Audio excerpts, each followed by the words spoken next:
धर्म स्नेही बंधुओं,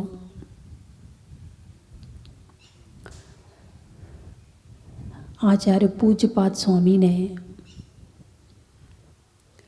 इष्टोपदेश ग्रंथ जो लिखा है, उन्होंने जिस अनुभव के द्वारा लिखा है, पहले उन्होंने उस चीज़ का अनुभव किया, उस चीज़ को अपने जीवन में उतारा, और जब उन्हें कुछ मिला तब उन्होंने ये ग्रंथ लिखा है। उन्होंने घर छोड़ा, परिवार छोड़ा, जंगल में गए, और जंगल में जाकर के जब उन्होंने ध्यान, साधना, तपस्या की और उसके द्वारा जो उन्हें आनंद मिला, तो उन्होंने सोचा जब मुझे मिला है तो संसार के अन्य प्राणियों को भी मिलना चाहिए। तब जाकर उन्होंने इस ग्रंथ की रचना की है। अब उन्होंने जिस अनुभव के साथ में लिखा है, हम पढ़ने के बाद क्या वैसा अनुभव कर रहे हैं? उन्होंने जिस भावों से लिखा है, क्या हम उन भावों से पढ़ रहे हैं? उन्होंने जिस गहराई से लिखा है, क्या हम उस गहराई तक पहुंच पा रहे हैं? उन्होंने जिन परिस्थितियों में लिखा है, क्या वो परिस्थितियां आज हमारे पास हैं? उन्होंने कहाँ बैठकर लिखा था? जंगल में। हम कहाँ बैठकर पढ़ रहे हैं? कहाँ बैठकर सुन रहे हैं? मान लो आप टीवी में प्रवचन सुनते हैं, तो टीवी में क्या, घर में अच्छा सोफा लगा हुआ है, सामने कलर टीवी है, आराम से हाथ में चाय का ग्लास है या सामने भोजन की थाली है, और फिर प्रवचन सुन रहे हैं। तो हमने जैसा लिखा गया है वैसा ही पढ़ा जाए, वैसा ही सुना जाए तो असर पूरा होगा। जैसे दवाई है, वैद्य जी दवाई देते हैं तो दवाई देने के साथ में परहेज भी बताते हैं। मान लो किसी को खांसी बहुत है, तो खांसी के साथ में कहते हैं वैद्य जी ऐसा करना कि दवाई तुम ये खाओ, लेकिन इसके साथ में आप नींबू नहीं खाना, खटाई नहीं खाना है, ठंडा पानी नहीं पीना, तो ये दवाई आपको जल्दी असर करेगी। और यदि आपने ये चीज़ खाई तो फिर असर कम करेगी तो सही, ऐसा नहीं हो सकता कि नहीं करेगी, मगर जितनी मात्रा में, जितनी शीघ्रता के साथ में असर होना चाहिए, उतनी शीघ्रता के साथ में असर नहीं होगा। परहेज बताया ना। ऐसे आचार्य श्री ने, आचार्य पूज्यपाद स्वामी ने जो ये ग्रंथ लिखा है, उसके साथ परहेज भी है। भाई क्या परहेज है? किन भावों से पढ़ा जाए, किस गहराई से पढ़ा जाए, इसको पढ़ने के बाद क्या सोचा जाए, कहीं ऐसा ना हो कि अर्थ गलत निकाल लो। समय सार में लिखा है, मुनिराज को प्रतिक्रमण नहीं करना चाहिए। केवल आपने एक लाइन पढ़ ली और अगली लाइन नहीं पढ़ी कि क्यों नहीं करना चाहिए, और आपने प्रतिक्रमण करना छोड़ दिया तो मामला सब गड़बड़ हो जाएगा। अब ये कौन से मुनिराज के लिए लिखा है कि प्रतिक्रमण नहीं करना चाहिए? ये उन मुनिराज के लिए लिखा है जो 24 घंटे से ध्यान में बैठे हैं, जिनने कोई गलती करी नहीं है, जिनसे कोई भूल चूक हुई नहीं है। ऐसे मुनिराज के लिए लिखा है कि तुम प्रतिक्रमण की आकुलता मत करो। क्यों? क्योंकि तुम तो 24 घंटे से ध्यान में बैठे हो, तुम्हें तो प्रतिक्रमण की आवश्यकता है ही नहीं है। तो अधूरी बात, आधी अधूरी सुनी, कहते वो ताती ले भागी, क्या है वो, ऐसी कोई बात है कि गर्म चीज लेकर के एकदम से भाग गए, तो बोले भाई वो रोटी तो खानी नहीं चाहिए। बोले क्यों? वो बहुत गर्म होती है। अरे भाई ठंडी होने का इंतजार तो करते। तुमने जो एकदम गर्म रोटी थी उसको पहली बार छुआ, खाने का प्रयास किया, नहीं खाई गई, तुमने रोटी छोड़ दी। भाई क्यों? रोटी गर्म होती है। अरे नहीं, थोड़ा इंतजार करते, ठंडी हो जाती फिर खा लेते। ऐसे आचार्य पूज्यपाद स्वामी को समझने के लिए बुद्धि चाहिए, ज्ञान चाहिए, उस गहराई में जाने की जरूरत है। अब आचार्य श्री ने कहा, क्या कहा? कौन सा श्लोक था? परोपकारो मुत्सृज्य। क्या श्लोक था? परोपकारो मुत्सृज्य कि परोपकार नहीं करना चाहिए, परोपकार करना छोड़ दो। अब कोई सामान्य सा व्यक्ति होगा जो ना तो योगी को जानता है, ना साधना को जानता है, जो ना त्याग तपस्या को जानता है, और जो साधना से मिली हुई उपलब्धि है उसको जानता है, और वो सुन लेगा कि अरे परोपकार करना छोड़ दो, बोले तो मामला सब गड़बड़ है, यहाँ तो परोपकार ही नहीं किया जाता है। उसके पीछे कारण है क्यों नहीं करना चाहिए। और उसके साथ में अगली लाइन में कहा कि कौन करता है परोपकार, बोले इस दृश्यमान जगत में अज्ञानी जन परोपकार करते हुए दिखाई देते हैं। अब परोपकार का पूरी गाथा भी सुन लो, करना बहुत अच्छी बात है, करना भी चाहिए, छोड़ना मत, क्योंकि तुम जिस स्थिति में हो वहाँ परोपकार जरूरी है। लेकिन जब तुम जंगल चले जाओ, जब तुम साधना करना शुरू कर दो, तब वहाँ पर परोपकार छोड़ देना। लेकिन जब तक आप गृहस्थ में हैं, आपको परोपकार करना आपका धर्म है। लेकिन अब इसमें जो बात बताने जा रहे हैं वो ध्यान से सुनना और समझने का प्रयास करना कि दृश्यमान इस जगत में अनेक अज्ञानी, क्या कहा है, अज्ञानी परोपकार करते देखे जाते हैं। अब इसमें परोपकार करने वाले को क्या कह दिया, अज्ञानी, और स्वउपकार करने वाले को क्या कह दिया, ज्ञानी। ठीक है, जो आत्म ध्यान में, साधना में, तपस्या में लीन है वो ज्ञानी है, और जो केवल परोपकार में लगा हुआ है, अपना उपकार करता ही नहीं है, उसे अज्ञानी कह दिया। अब सबसे पहली बात है कि परोपकार पराधीन है, परोपकार पराधीन है, दूसरे की जरूरत है। यदि दूसरा ना हो तो आप परोपकार नहीं कर सकते हो, लेकिन स्व का उपकार करने में किसी की जरूरत नहीं है। पराधीन शब्द के लिए क्या कहा है, पराधीन सपने सुख नाही। कहा जाता कि नहीं कहा जाता कि पराधीनता सपने में भी सुख नहीं देती है। अब आपको किसी का उपकार करने की भावना है तो उसके लिए सबसे पहले दूसरा व्यक्ति चाहिए। दूसरा व्यक्ति वो चाहिए जिसको कोई दुख हो, दर्द हो, परेशानी हो, वो चाहिए। यदि वो ना हो तो परोपकार आप किस बात पे करोगे, किसका परोपकार करोगे, नहीं कर सकते हो। तो यानी सामने वाला पहले दुखी चाहिए। तुम परोपकार करने की भावना भा रहे हो, इसका मतलब सामने वाले के दुखी होने की भावना भा रहे हो। अब डॉक्टर है, एक बार की बात है, एक डॉक्टर कह रहा माता जी आशीर्वाद दो। मैंने कहा किस बात का आशीर्वाद चाहिए, सीजन नहीं चल रहा आजकल, मतलब मैं आशीर्वाद दूं कि लोग बीमार हो फिर तुम दवाई करो। ये कौन सा परोपकार हुआ। यदि उस डॉक्टर के परोपकार के लिए आशीर्वाद दे दिया तो इसका मतलब मैंने बीमार होने का आशीर्वाद दे दिया।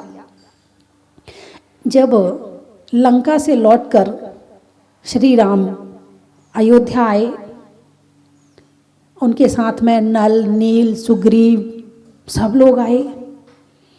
अब सबके कुछ दिन रहने के बाद जाने का समय आया तो सबको उन्होंने कुछ ना कुछ भेंट दी। किसी को रत्न दिए, किसी को वस्त्र दिए, किसी को कुछ दिया, किसी को कुछ दिया, सबको कुछ ना कुछ उन्होंने दिया। और सबसे कहा कभी आपको मेरी सहायता की आवश्यकता हो तो ज़रूर मुझे याद करें, मैं आपकी सहायता के लिए तैयार रहूँगा। सबको दे दिया, सबको विदा कर दिया, हनुमान से कुछ कहा ही नहीं। अब हनुमान बेचारा परेशान, मुझसे नाराज़ हैं या मैं क्या बात है, मैंने कोई गलती कर दी, ना तो मुझे कोई उपहार दिया, ना मुझसे कहा कि मुझ पर परेशानी हो तो मैं सहायता तुम्हारी करूँगा। अब गया हनुमान डरते डरते, भगवान मुझसे कोई गलती हो गई क्या? नहीं, तुमसे कोई गलती नहीं हुई। तो फिर आपने मुझसे कुछ कहा ही नहीं, मुझसे कुछ बोले ही नहीं, आपने मुझे कुछ दिया ही नहीं। अरे ओ हनुमान, तुमने तो मेरा इतना उपकार किया है कि उस उपकार का बदला मैं चुका नहीं सकता। सबसे पहली बात तो ये है। और दूसरी बात ये है, यदि मैं तुमसे कहूँ कि तुम्हें कोई परेशानी हो तो मुझे याद करना, इसका मतलब मैं तुम्हें पहले परेशानी में डालूंगा फिर मैं तुम्हें याद करूँगा। तो मैं तो ये चाहता हूँ कि तुम्हारे जीवन में कोई परेशानी आए ना। तो यहाँ उपकार वाली बात चलेगी। सबसे पहले पराधीनता, उपकार करने के लिए पराधीन दूसरा व्यक्ति चाहिए। अब दूसरा व्यक्ति चाहिए, अब उसके साथ साथ सामग्री चाहिए, धन हो, पैसा हो, तुम्हारे पास वो सामग्री हो ताकि तुम उसका उपकार कर सको, नहीं तो नहीं हो सकता है। तीसरी बात, पर का उपकार करने के लिए बुद्धि चाहिए। यदि बुद्धि ना हो और सामने वाला तड़फ रहा है और वो अपना बैठा मोबाइल चला रहा है, उसे पता ही नहीं कि करना क्या है, उसे पता ही नहीं कि दवाई देनी, गोली देनी, क्या करना है, कुछ पता ही नहीं है उसको, तो क्या होगा, उपकार नहीं हो पाएगा। यानी पर का उपकार करने के लिए बहुत सारी सामग्री की आवश्यकता है, तब कर सकते हो। और स्व का उपकार करना हो, ध्यान करना हो, साधना करना हो, भक्ति करनी हो, माला करना हो, जाप करना हो, पूजा करना हो, तो उसमें किसी की ज़रूरत नहीं पड़ेगी। आराम से बैठ जाओ, आंख बंद करके लो, स्व उपकार शुरू हो गया, किसी की ज़रूरत ही नहीं है। अपने आंख बंद करो और करो परमात्मा का ध्यान, करो आत्मा का ध्यान, करो धर्म का चिंतन, करो जिनवाणी का मंथन। तो पराधीनता सबसे पहले क्या है, पराधीनता। फिर दूसरी बात, हमने किसी का उपकार किया है तो हमें लगता है वो हमारा एहसान माने, हमें लगता है वो हमारा उपकार माने, और हमें लगता है कि जब मेरे पे कोई ज़रूरत हो तो वो मेरा उपकार करे, और यदि ना करे तो, अरे बोलिए ना, मान लो देवरानी जिठानी वाला मामला है, कभी देवरानी को ज़रूरत पड़ी तो जिठानी ने उसकी सहायता करी। अब कभी जिठानी को ज़रूरत पड़े और देवरानी ना करे तो क्या होगा, गुस्सा आएगा कि नहीं आएगा? चाहे भाई भाई का हो, चाहे पड़ोसी पड़ोसी का हो, चाहे मित्र मित्र का हो, किसी का भी हो, एक ने सहायता करी और दूसरी नहीं करेगा, अब तुम दोबारा उपकार करोगे? बोलिए ना, नहीं करोगे। क्या कहोगे, अच्छा एक बार करके देख लिया, बस जब वो हमारे काम नहीं आई तो हम उसके काम क्यों आए? ये उपकार का बदला है। अब तुमने उसका उपकार तो किया, लेकिन बदले में तुम्हें क्या मिला? टेंशन। बदले में क्या मिला? दुख। बदले में क्या मिली? दिमागी परेशानी, क्योंकि तुमने वापस लेने की इच्छा रखी थी, और जबकि वापस लेने की इच्छा ना रखते तो शायद ये चीज़ ना मिलती। ऐसे ही जब कोई व्यक्ति परेशान हो, घाटा लग जाए, दुखी हो, तो वो फिर उसको पैसे की ज़रूरत पड़ती है। अब वो कभी अपने मित्र के पास जाता है, रिश्तेदार के पास जाता है, रोते हुए जाता है, बड़ा परेशान हो गया जाता है, अरे भाई साहब थोड़ी सहायता कर दो, आपका एहसान ज़िंदगी भर नहीं भूलूंगा, आपका उपकार मानूंगा सारी ज़िंदगी, और उससे जितनी ज़रूरत होती है या उससे ज़्यादा या कम, उससे पैसा लेके आ जाता है। अब उसने अपना काम शुरू किया, उसका काम चलना शुरू हो गया, बढ़िया काम हो गया, ठाठ हो गए, बढ़िया हो गया। अब जिसने उसे पैसे दिए थे अब वो पैसे मांगने आ रहा है और ये आंखें दिखा रहा है। ऐसा होता है कि नहीं होता है? जब ले रहा था तो रोते रोते लिया था, और उसने करुणा करके तुम्हारी समय पर सहायता करी, समय पर तुम्हें सहयोग दिया, तुम्हारा उपकार किया, लेकिन जब पैसा वापस देने का नंबर आया तो आंखें दिखाना शुरू कर दी। अब जिसने उपकार किया है उसके मन में क्या विचार आएंगे? अरे कहाँ से फंस गया, आएंगे कि नहीं आएंगे? कहाँ से फंस गया, कहाँ से गलती कर दी इसको पैसा देके, कहाँ से पिघल गया मैं। अब वो बेचारा ऐसा हो रहा है कि यदि कोई दूसरे को जरूरत पड़ेगी और वो रो रहा होगा तो उसकी सहायता नहीं करेगा। क्यों नहीं करेगा? एक बार करके देख लिया। आजकल के समय में ऐसे ही हो रहा है। एक बार तो कहीं की बात है, मैं छत पे खड़ी थी, तो वहाँ पर बिल्कुल पतली गली थी, सामने वाली गली में कुछ भी हो रहा तो उसकी पूरी आवाज़ आती है। तो नीचे बाजू वाली गली के मकान के नीचे वाले में एक आदमी खड़ा हुआ दरवाज़ा खटखटा रहा है, और ऊपर से एक आदमी ने उसको जवाब दिया, अरे काय को मरा जा रहा है, दे देंगे ना तेरे पैसे, कोई खा के भाग रहा है क्या? बिल्कुल ये शब्द और भी बुरे हो सकते हैं। और उसको इतनी सुनाई, वो बेचारा वापस चला गया। और वो जब लेने गया होगा पैसे तब क्या शक्ल होगी उसकी, क्या व्यवहार होगा उसका? ऐसे होगा। और अब ये है उपकार का बदला। उपकार कर भी देते हो तो उपकार के बदले में क्या मिलता है? दुख, परेशानी, टेंशन, और कई बार तो आपस में रिश्तेदारी खत्म हो जाती है। अब रिश्तेदारी में पैसा दे दिया, अब रिश्तेदार ने इसलिए दिया था कि शायद ये मेरे रिश्तेदार है तो इसकी सहायता करना मेरा धर्म है, और समय आएगा तो ये मुझे पैसा वापस कर देगा। मेरा धर्म है कि मैं इसकी सहायता करूं, मेरा रिश्तेदार है। रिश्तेदार सहायता नहीं करेगा तो कौन करेगा सहायता?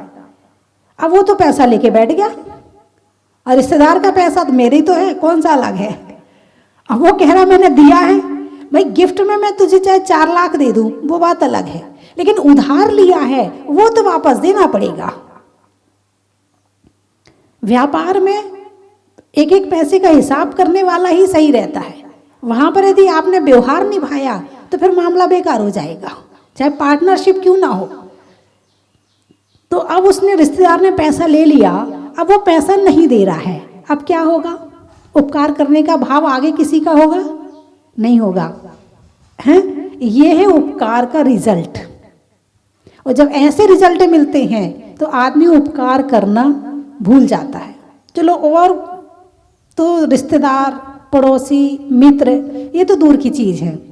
घर में जो माता पिता हैं, बच्चों को बड़ा करते हैं, बच्चों को पढ़ाते हैं, लिखाते हैं, वही बच्चे यानी कि पूरी जान छिड़कते हैं। अब तो पहले तो 4-5 होते थे, 5-7 होते थे, 10-12 होते थे, माँ बाप इतना नहीं कर पाते थे, लेकिन फिर भी माँ बाप का उपकार तो मानते थे ना। लेकिन अब वो 1 या 2 होते हैं, अब तो माँ बाप अपनी जान छिड़क देते हैं। अपने जीवन में जो कमी रह गई थी वो अपने बच्चों में पूरी कर देते हैं। अरे बचपन में मुझे ऐसी चीज़ की इच्छा होती थी, मुझे तो मिली नहीं, चल अपने बच्चे को तो दे दूं। अपना मुंह का ग्रास भी निकाल कर बच्चे को खिला देते हैं, और वही बच्चा जब बड़ा हो जाता है और आप कुछ कहो तो वो कहता है तुमने मेरे लिए किया क्या है? सबके माँ बाप करते, कौन सा बड़ा काम किया है? जब अपना बच्चा उपकार नहीं मान रहा है तो औरों के उपकार से क्या अपेक्षा रखें? यहां जो आचार्य भगवान कह रहे हैं कि पर का उपकार करना छोड़ करके अपना उपकार करना शुरू करो। क्यों कह रहे हैं? कहीं ना कहीं कुछ ना कुछ तो इसमें रहस्य है। तुम पर के उपकार में ही लगे रहोगे तो अपना उपकार कब करोगे? भगवान महावीर ने अपना उपकार किया, किसका किया? अरे बोलिए ना, भगवान महावीर ने किसका उपकार किया था? जंगल गए, तपस्या करी, ध्यान किया, कर्मों को नाश किया, मोक्ष चले गए। उन्होंने किसका उपकार किया? अरे बोलिए ना, अपना उपकार किया। आज हम उनके नाम की माला फेरते कि नहीं फेरते? फेरते हैं। हमारा उपकार हो रहा है कि नहीं हो रहा? बोलिए। उन्होंने खुद का उपकार किया तो उनने अपना उपकार तो कर लिया, और आज हम उनका नाम लेकर हमारा अपना उपकार करते हैं। 2500 साल हो गए मोक्ष गए, 2547 हो गए शायद, है ना? 2547 साल हो गए मोक्ष गए भगवान महावीर को, और आज तक उनके नाम से संसारी प्राणी अपने पाप दूर करते हैं। उनकी पूजा से, उनकी भक्ति से आज तक वो सुख को प्राप्त कर रहे हैं। जो खुद सुखी नहीं होगा वो दूसरों को क्या सुखी करेगा? जो खुद सुखी नहीं होगा वो दूसरों को सुखी नहीं कर सकता है, और जो खुद सुखी होगा वो सारे संसार को सुखी कर सकता है। तो स्व उपकार करके भगवान महावीर ने पहले स्वयं को सुखी किया, और जब वे सुखी हो गए तो उनका नाम लेके दुनिया अपने आप सुखी हो रही है। नाम ही तो लिया जाता है, और क्या किया जाता है? उनके नाम में इतना सुख है। जिसके आत्मा में सुख है उसके नाम में सुख है, उसके स्मरण में सुख है, उसकी भक्ति में सुख है, उसकी जाप और माला में सुख है, उसके ध्यान में सुख है। और जो जिसकी नैया स्वयं डूब रही है वो दूसरों को क्या पार लगा पाएगा? बड़े, ये श्लोक बड़ा गहरा है, बहुत बड़ी बात कह रहे हैं आचार्य भगवान, हैं कि पर का उपकार छोड़कर तुम खुद का उपकार करना शुरू करो। अब जैसे मान लो घर में कोई धर्मात्मा होता है, एक व्यक्ति ज़्यादा धर्मात्मा है और बाकी कम धर्मात्मा है, तो बाकी जो धर्मात्मा नहीं है वो भले ही धर्म नहीं कर रहे हैं, लेकिन घर में जो धर्मात्मा है ना, ध्यान तो उसकी तरफ पूरा रहता, अरे इससे कुछ मत बोल, बहुत धर्मात्मा है ये, वो उसके बात बोल बोल के धर्म कमाते रहते हैं, उसकी सहायता कर कर के धर्म कमाते रहते हैं, उससे प्रेरणा ले ले के पुण्य कमाते रहते हैं, जबकि वो कुछ नहीं कर रहा, वो केवल खुद का अपना काम कर रहा है, अपना ध्यान करता है, अपना जाप करता है, अपनी भक्ति करता है, लेकिन बाकी लोग उसको याद कर कर के पुण्य कमाते रहते हैं। वो किसका उपकार कर रहा है धर्म करके? दूसरों का या अपना? अरे बोलिए ना, अपना उपकार कर रहा है। धर्म करने से, स्वा का ध्यान करने से, आत्मा का ध्यान करने से, भक्ति करने से किसका उपकार होता है? स्वा का। और जितने लोग उससे अटैच है उनका हो रहा है कि नहीं हो रहा? हो रहा है। अब घर में एक व्यक्ति रात्रि भोजन ना करे तो बाकी सब कर रहे हों, अरे उसका ध्यान रखना जरा, वो रात को नहीं खाता है, अरे उसके लिए शाम को ही बना के रख देना, वो रात को नहीं खाता। बाकी लोग उसको देख देख के पुण्य कमाते रहते हैं। तो इसीलिए आचार्य पूज्यपाद स्वामी कह रहे हैं, पर का उपकार करना छोड़ के पहले अपना उपकार कर। जो अपनी नाव को तैरा लेगा वो दूसरों को तो पार लगा ही देगा, और जो स्वयं दुखी है, रो रहा है, बिलख रहा है, परेशानी में डूबा, जिसके पास कुछ है ही नहीं है, वो क्या दूसरों का उपकार करेगा? दूसरों को उपकार करने के लिए क्वालिटी चाहिए, शक्ति चाहिए, ज्ञान चाहिए, और वो है ही नहीं उसके पास में। तो स्वा का उपकार करना शुरू कर दो, क्वालिटी भी आएगी, ज्ञान भी आएगा, शक्ति भी आएगी, भक्ति भी आएगी और ताकत भी आएगी। इसीलिए यहाँ पे कहा है कि जो दृश्यमान इस जगत में बहुत से अज्ञानी प्राणी परोपकार करते देखे जाते हैं। परोपकार करने वाले को क्या कहा? अज्ञानी। और स्वोपकार करने वाले को क्या कहा? ज्ञानी। ओहो हो, कितनी बड़ी बात है बंधुओं। हम किसी और का भला करें ना करें, लेकिन खुद का भला करना शुरू कर दें तो दूसरों का भला अपने आप हो जाएगा। जो मैंने परसों लाइन बताई थी, क्या बताई थी याद है? नहीं सताऊं किसी जीव को, हैं? यदि तुम खुद को सताते हो तो तुम दूसरों को सताओगे, यदि तुम खुद को नहीं सताते हो तो तुम दूसरों को सता ही नहीं सकते हो। जो खुद को नहीं सता रहा है, अब भगवान महावीर है, आनंद में बैठे, आत्मा के ध्यान में, आ हा हा आनंद आ रहा है। अब जो खुद के आनंद में है वो दूसरों को कैसे सताएगा? जो दुखी है, क्रोधी है, मानी है, मायाचारी है, लोभी है, अभिमानी है, वही तो दूसरों को सताता है। जो खुद को सताता है वो दूसरों को सताता है, और जो खुद को नहीं सताएगा, दूसरों को सताने की ताकत ही नहीं उसके अंदर में। यह है स्वोपकार। सबसे पहले कषायों से अपनी आत्मा की रक्षा करो, यह है स्वोपकार। यहाँ तो जरा सा एक गिलास पानी पिलाया, अभी तो दिया था एक गिलास पानी, फिर मांगने लगे। अभी तो ऐसा कहा था, फिर करने लगे। अभी तो मैंने ऐसा, इतना सा काम कर तो दे किसी का। ऐसे अभिमानियों का उपकार करने की बजाय तो खुद आंख बंद करके बैठ जाओ आराम से अपने ध्यान में। बहुत अनंत काल से सबका उपकार कर लिया, और जो ध्यान में बैठा है उसे कोई कुछ कहेगा ही नहीं। अब दीक्षा ले ली, दीक्षा लेने के बाद हम अपना स्वाध्याय कर रहे हैं, भक्ति करते हैं, समायिक करते हैं, हमसे कौन क्या कहेगा? पता है कि इनने तो त्याग ही कर दिया है, अपने उपकार में लगी गए हैं, अब कौन क्या कहेगा हमसे? तो एक बार हिम्मत करके अपने उपकार में लग जाओ, और जो अपने उपकार में लग जाएगा वो पर का उपकार अपने आप कर देगा। एक बार मैं आहार करके लौट रही थी और एक जगह चुनाव चल रहे थे, वोट डल रहे थे, और मैं आहार करके लौटी तो नेताजी वहाँ बैठे थे, आ गए। ओहो बस अब तो जीत पक्की है भाई, क्या बात है, जैन साधु के दर्शन हो गए, त्यागी के दर्शन हो गए, अब तो जीत पक्की है। यानी साधु का दर्शन भी मंगल हो गया। आशीर्वाद तो भी दूर की बात है, केवल दर्शन ही हो गए दूर से, अब तो हमारी जीत पक्की है। यानी संसार के सुख भी कहाँ से मिलते हैं? त्यागियों से, त्याग करने वालों से सुख ले रहे हैं। तो जो अपना उपकार करता है वो सबका उपकार कर सकता है, और जो अपना नहीं कर सकता है वो किसी का भी नहीं कर सकता है। इसलिए आचार्य पूज्यपाद स्वामी ने यहाँ कहा है कि अब धीरे धीरे आगे आत्मा की तरफ ले जा रहे हैं ना। ये ग्रंथ कौन सा है? पहले परिवार से हटाया है और मोह से हटाया, फिर धीरे धीरे करके कर्मों की बात बताई, फिर थोड़ी सी आत्मा की बात बताई। अब कहा अब तो पर को बिल्कुल छोड़ दे, अब आ जा अपनी तरफ। अब आगे अपनी तरफ ले जाते अंत में आपको परमात्मा बनाने का रास्ता बता देंगे, पूरी विधि बता देंगे कि परमात्मा ऐसे बना जाता है, सुखी ऐसे हुआ जाता है। तो बंधुओं, पर का उपकार करने में तो कष्ट मिल सकता है और शायद मिलता भी है, लेकिन स्व का उपकार करने में कष्ट नहीं मिलता है, ना खुद को मिलता है ना दूसरे को मिलता है। पर का उपकार में आप चिंतन कर लेना कि आज तक आपने किस किस का क्या किया है और कितना कष्ट मिला और कितनी मान कषाय बढ़ी।